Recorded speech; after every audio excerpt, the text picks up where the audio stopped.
Hello everyone. हम लोग पढ़ रहे थे ज्यामिति, आकृति और पैटर्न। इसके 4 वीडियो पहले बन चुके हैं जो सममित अक्ष और सममित आकृतियों के ऊपर है।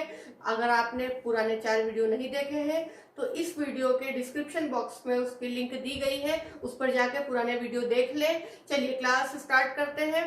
आज हम 5वां पार्ट पढ़ेंगे। इसका टॉपिक है हमारा सममित आकृतियों का अक्ष निकालना। आकृतियों का अक्ष कैसे निकालते हैं आज हम ये देखेंगे। उसके लिए सबसे पहले आप पेंसिल, स्केल और प्रकार लेकर बैठ जाइए। चलिए शुरू करते हैं। मान लीजिए हमारे पास एक रेखाखंड है। ये रेखाखंड है हमारे पास। हम स्टार्ट कर रहे हैं रेखाखंड से, फिर हम आकृतियों पे जाएंगे। सारे शेप्स का हम मिड पॉइंट और जिसको हम सममित अक्ष कहते हैं वो निकालना सीखेंगे। ए और बी 2 पॉइंट है इसमें रेखाखंड में। अब यहां से हम क्या करते हैं कि हमारा प्रकार लेते हैं। प्रकार में हम उससे पहले एक चीज देखते हैं कि इस रेखा का मिड पॉइंट हमारी नजर से क्या है।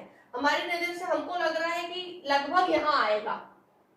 अब प्रकार में हम इससे ज्यादा दूरी को भर लेते हैं, यानी कि प्रकार का मुंह हम इतना खोलते हैं कि आधे से अधिक, आधे से थोड़ा सा अधिक लेना है आपको। अधिक लिया, प्रकार की नुक को हम एक पॉइंट पे रखेंगे इस प्रकार से, और आधे से अधिक खोलकर एक चाप ऊपर काटेंगे और एक चाप नीचे काटेंगे।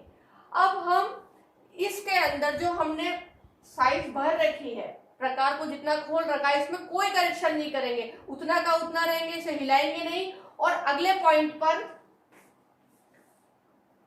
रखेंगे वैसे ही। और हम इसे फिर इस जो पुराना चाप काटा है इस पर इसे दोबारा काटेंगे। इस प्रकार से हमको 2 पॉइंट और मिल जाएंगे, P और Q, यानी कि ये वाला बिंदु और ये वाला बिंदु। अब स्केल की सहायता से हम इसको मिलाएंगे।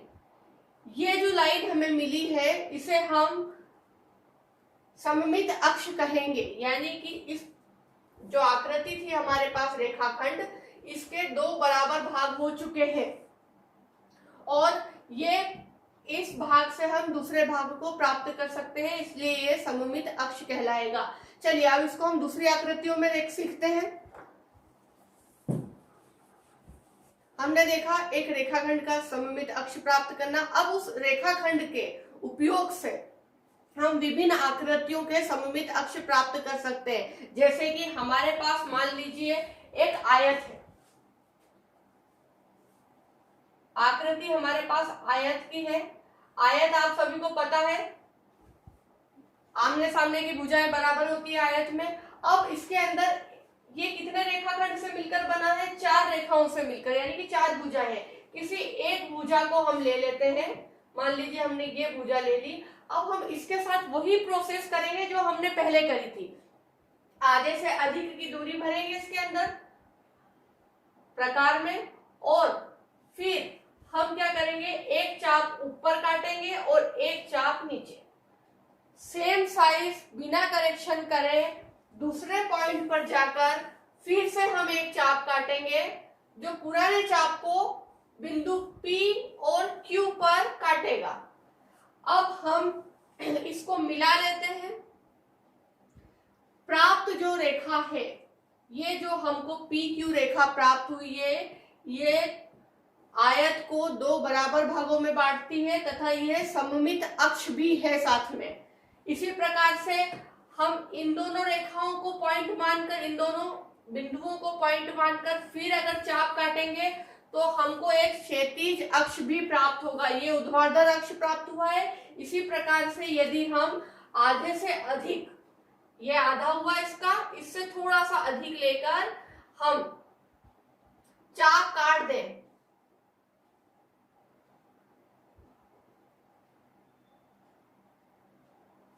और बिना चेंज करे हम वापस ये हमने खींचा। अब देखिए आप फिर बिंदु प्राप्त हुआ है हमें। अब हम स्केल की सहायता से इन दोनों पॉइंट्स को मिलाएं। अनंत तक चलने दीजिए, बाहर आगे तक निकाल दीजिए। तो इस प्रकार से हमको एक क्षैतिज अक्ष प्राप्त होगा, जो सममित अक्ष होगा। इसी प्रकार से आप वर्ग का कर सकते हैं, त्रिभुज का कर सकते हैं, क्योंकि सभी आकृतियां रेखाखंड से मिलकर बनी होती है, तो हम उस प्रकार से उसका सममित अक्ष प्राप्त कर सकते हैं। यदि हमको वृत्त का सममित अक्ष प्राप्त करना हो तो आप लोग जानते हैं सभी कि वृत्त एक ऐसी आकृति है गोल, जिसके अंदर कोई रेखाखंड नहीं होता। परंतु हमने अभी पुराने क्लास में पढ़ा था कि वृत्त का प्रत्येक व्यास तो अनंत हो सकते हैं, प्रत्येक जो व्यास होता है वह उसका क्या होता है, सममित अक्ष होता है। सममित अक्ष यानी कि वो केंद्र बिंदु से होकर गुजरता है। यदि हमारे पास व्यास ना हो, केंद्र बिंदु ना हो उसका, और हमको उसका सममित अक्ष निकालना हो, तो हम क्या करेंगे कि इस वृत्त के अंदर कोई भी एक जीवा या फिर जो व्यास भी हो सकती, कोई भी एक जीवा जो व्यास भी हो सकती है, उसे हम ले लेंगे। और अब ये एक रेखाखंड प्राप्त हो गया है हमें, ए और बी एक रेखाखंड प्राप्त हो गया है जो जीवा के रूप में है वृत्त के अंदर। अब इसके साथ हम वही करेंगे, जैसे रेखाखंड में आधे से अधिक लेकर, वृत्त रेखाखंड का आधे भाग से अधिक लेकर हम एक चाप काटेंगे। सेम साइज को बिना चेंज करे दूसरे पॉइंट से रखकर पुराने चाप को फिर काटेंगे। इस प्रकार से दो बिंदु हमें प्राप्त हो जाएंगे। और जब हम स्केल की सहायता से इन बिंदुओं को मिलाएंगे तो ये हमेशा हमको व्यास प्राप्त होगा जो केंद्र से होकर गुजरेगा। इस प्रकार हम सममित अक्ष को प्राप्त कर सकते हैं वृत्त के अंदर, और वृत्त के अंदर अनंत सममित अक्ष होते हैं।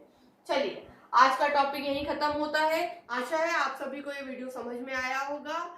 यदि आप चैनल पर नए हैं तो नीचे आपको एक सब्सक्राइब का बटन दिख रहा है, उस पर क्लिक करिए और पास में नोटिफिकेशन के लिए बेल आइकन को दबाना ना भूलें, और पसंद आए तो लाइक करिए।